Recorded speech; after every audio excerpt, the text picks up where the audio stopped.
All right, what is up? I am in my new studio, also known as my Kia Carnival minivan. It's my wife's car. Just waiting to pick up the girls from school.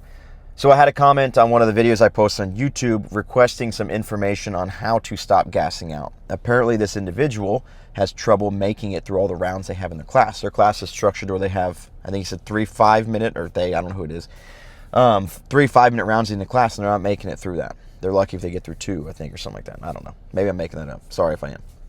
But they said 3 rounds, they can't make it through it. So here's my quick suggestion. And I'm not going to tackle diet. I'm not going to tackle your fitness and working out, whatever. What I am going to say is structure your rounds. That is the quickest fix and the easiest solution.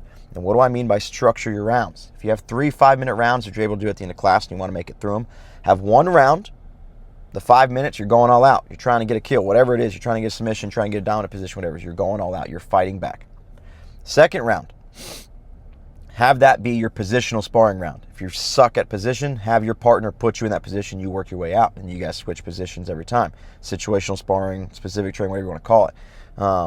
And don't go 100%.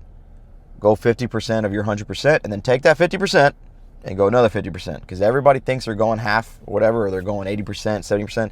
They're going 100%. There's no way to gauge it, right? So whatever you think you're doing, go half of that again, until you've realized I'm not burning out, I'm not gassing out, my muscles aren't exhausted after this round, I think I'm going 50%.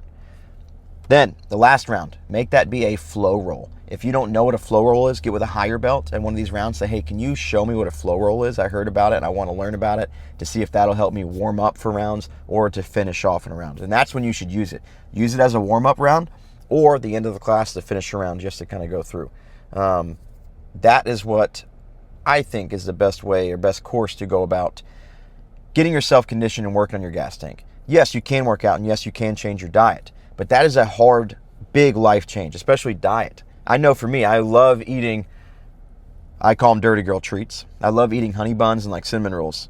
I fast most of the day, and I work out a lot, and I train a lot, do jiu-jitsu, so I'm able to kind of get away with eating more calories at one point in time, right? But I love those things, and if I give up those, cold turkey, if I go a couple days without having any sweets, I do it sometimes just to change it up, I am miserable and it sucks. And the last thing I want to think about is my gas tank and jiu-jitsu. I'm like, I want a freaking honey bun. So I will say changing your diet is a good idea. It will help you in the long run, but doing that right off the bat, it's gonna suck. So I would start with this concept of structuring your rounds, and then as you start getting a little bit better, start working on your diet. Start implementing some exercises. What exercise can you do? Now, first off, I am not a fitness coach. I am not a strength and conditioning coach. I'm not an expert on diet or anything like that. I'm not an expert on anything, right? I just teach jiu-jitsu. But this is what I've noticed helps me and helps everybody else that I've talked to about this. If you're gonna work out, do not mimic things you do on the mat. That is going to cause some injuries, possibly. That happened to me, right? I do things opposite of what I do on the mats. When I work out, I just do basic strength and conditioning stuff like deadlifts, bench, squats. Every now and then I'll throw in what CrossFitters call like the Metcons, metabolic conditioning workouts, and the Tabata stuff. The Tabata stuff will help. And you can do squats, push-ups, whatever, just getting that heart rate going quick and then taking a 10-second break, 20 seconds on, 10 seconds off, whatever. If you have a grappling dummy, you can work drills and stuff. That's fine, but just try to like keep jiu-jitsu and jiu-jitsu, and then when you work out and your fitness stuff, separate, all right? But that's when you get to that. But again, just to recap, first, structure your rounds. It's going to go a long way. And then start working on your diet and your exercise and stuff like that. That's my opinion. Again, you don't have to follow that. I'm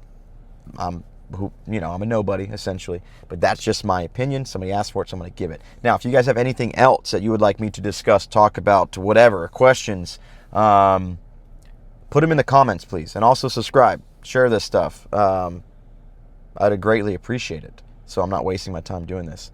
But yeah, and also get better at jiu-jitsu.